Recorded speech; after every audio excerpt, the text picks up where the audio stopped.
Hello, my name is Thales Vaz Maciel.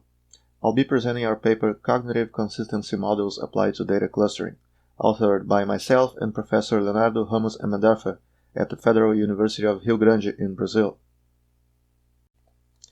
Data clustering is defined as the discovery of partitions in datasets in the context of machine learning.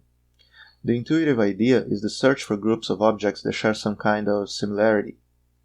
Resulting partitions should contain objects that are similar as possible to the others in the same partition or cluster, at the same time as they are dissimilar as possible to others in different partitions.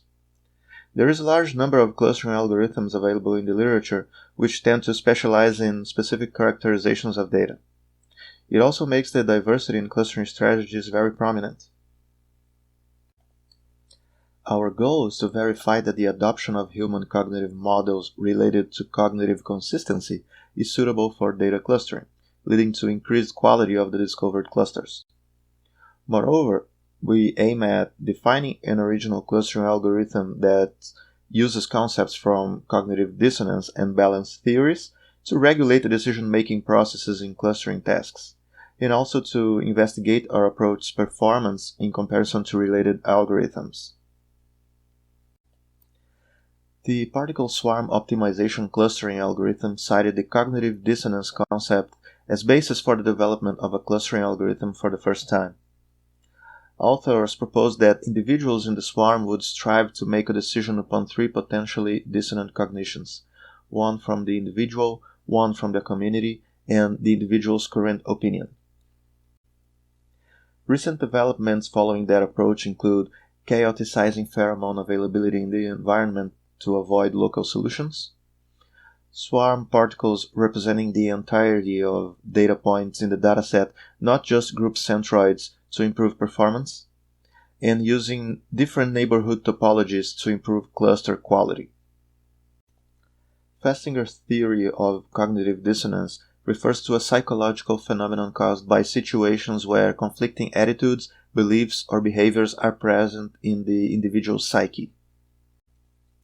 Hyder's balance theory explains changes of attitude in individuals that seek psychological balance when facing cognitive dissonance.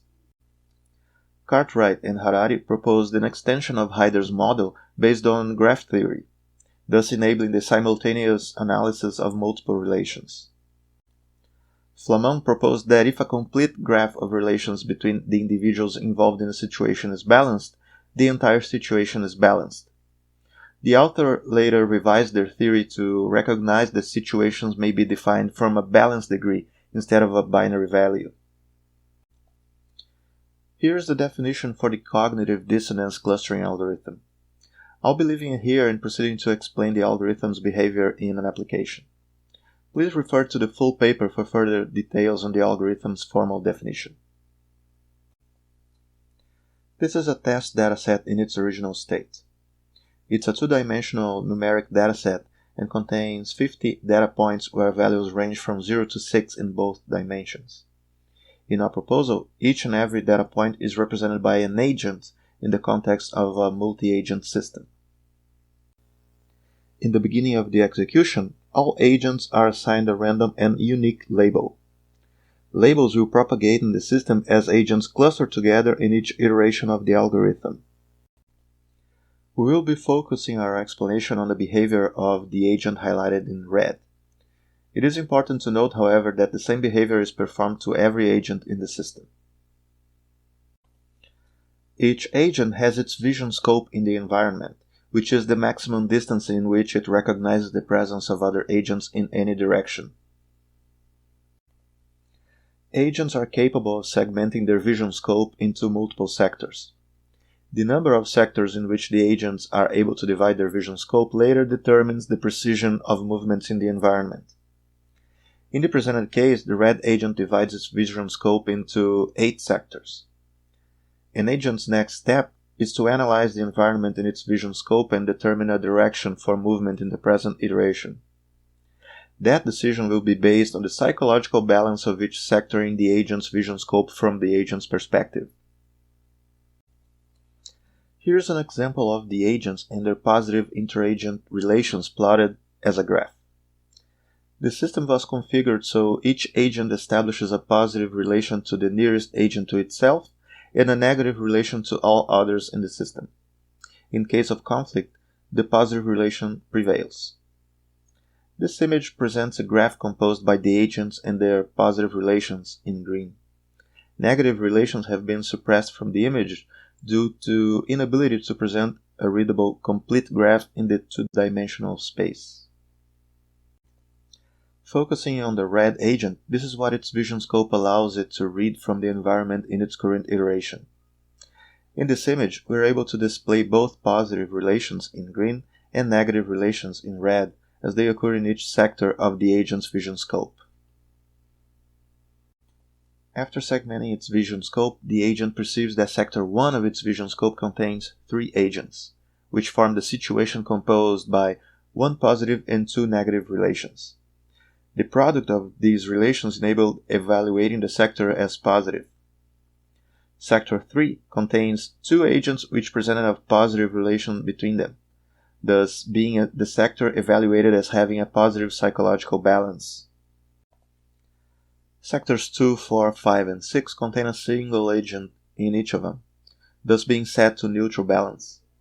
Sectors 0 and 6 don't contain any agents, therefore being set to neutral as well.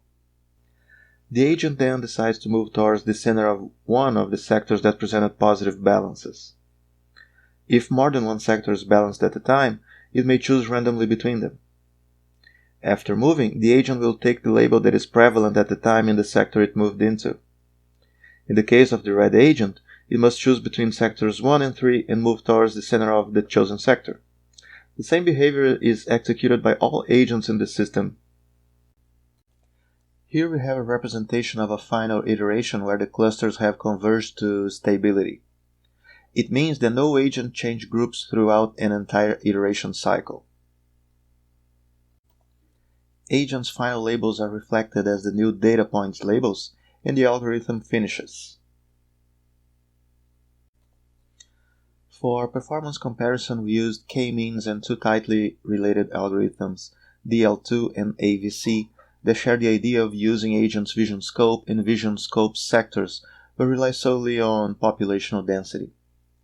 50 rounds of tests were performed for each algorithm, so the table presents the average value for each metric by algorithms' models. According to the results, CDC proved to be a better option for clustering when results are evaluated under external metrics. When evaluated under internal metrics, it was considered competitive. We concluded the paper observing that the objective has been partially met. The clustering algorithm provided with the capacity of constant psychological balance search has been developed. CDC obtained superior cluster quality in comparison to related algorithms' performances under analysis by internal metrics. Same performance comparison under external cluster quality metrics presented CDC as competitive. Here are some of the references. Please refer to the full text for a complete list of references. Thank you very much for your attention. We're open for discussion. In case of interest in our project, please don't hesitate to contact us on our emails.